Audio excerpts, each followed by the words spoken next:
Всем привет! Сегодня у нас на обзоре тюнер Technics STG470. Это у меня аппарат с прошлого видео, там где у меня была распаковка посылки. Вот давайте мы сейчас с вами вместе посмотрим на этот аппаратик, посмотрим его основные функции, поговорим о нем и сделаем небольшой обзорчик. Этот тюнер появляется в каталоге Technics в 90-м году, и было две модельки. Одна была 470, вторая чуть-чуть позже, в 91-м году, вышла уже 470L.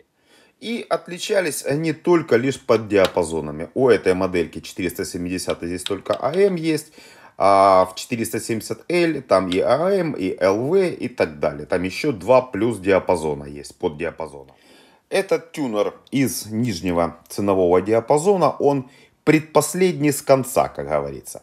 И если сравнивать этот 470, теоретически где-то его можно сравнить с 350, уже который шел следующий. Ну что, давайте по органам управления пробежимся, посмотрим, как он работает. Начнем слева направо по функционалу. Кнопка Power. Ну, тут все понятно. Значит, еще забыл сказать, что этот тюнер с дистанционкой работать не умеет. Кнопка Power у нас напрямую отрубает 220. В принципе, это хорошо. Так, нижняя кнопочка FM.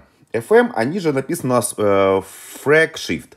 Значит, что она делает? FM, естественно, переключает у нас диапазоны, как тут же рядом же и AM. Вот. Но, если мы зажмем кнопочку FM, где-то на 3-4 секунды. Вот видите, он сдвигает частоту на 0,02. Вот сейчас стало 89,57.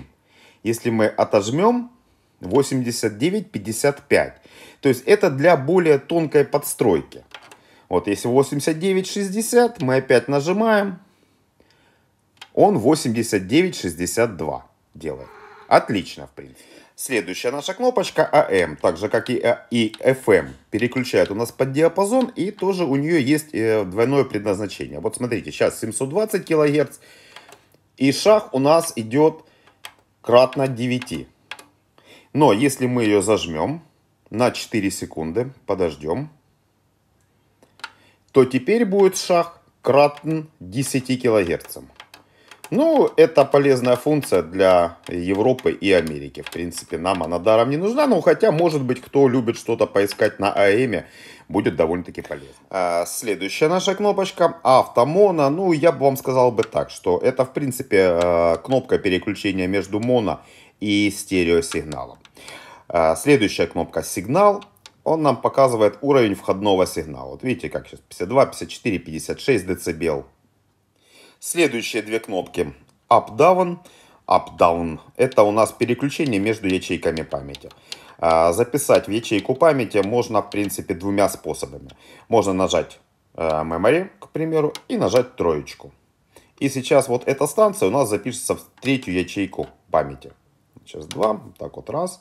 Вот у нас она третья. Но также можно автоматически записать все станции, которые у нас есть, в ячейки памяти. К примеру, я хочу от 99 МГц и все, что выше, записать в ячейки памяти. Что мы делаем? Мы нажимаем кнопочку Memory и удерживаем ее порядка где-то 6-7 секунд. Вот смотрим. Все. И вот тюнер сам пошел по станциям и прописывает в ячейке памяти. Значит, что касается работы ячеек памяти, как-то оно тут странно очень работает. С одной стороны, вот, к примеру, я нажимаю единичку, он ждет, что я должен нажать 11, к примеру. Ладно, хорошо, 11. Вот вторая, то же самое, он ждет типа, что 22. Третья, он ждет, к примеру, что я могу 33-ю включить. Ну, хотя на 33-й ничего нет. Хотя вот четвертая все нормально, пятая все нормально. Потому что 45-й у нас уже нет. 55-й нет у нас, 67-й. То есть вот, ну, как-то так, честно вам говоря, ну, сделано немного, мне не нравится. Последние две кнопки. У нас поиск частоты.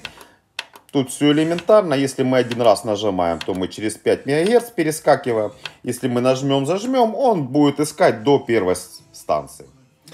Что хочу сказать вообще в заключении.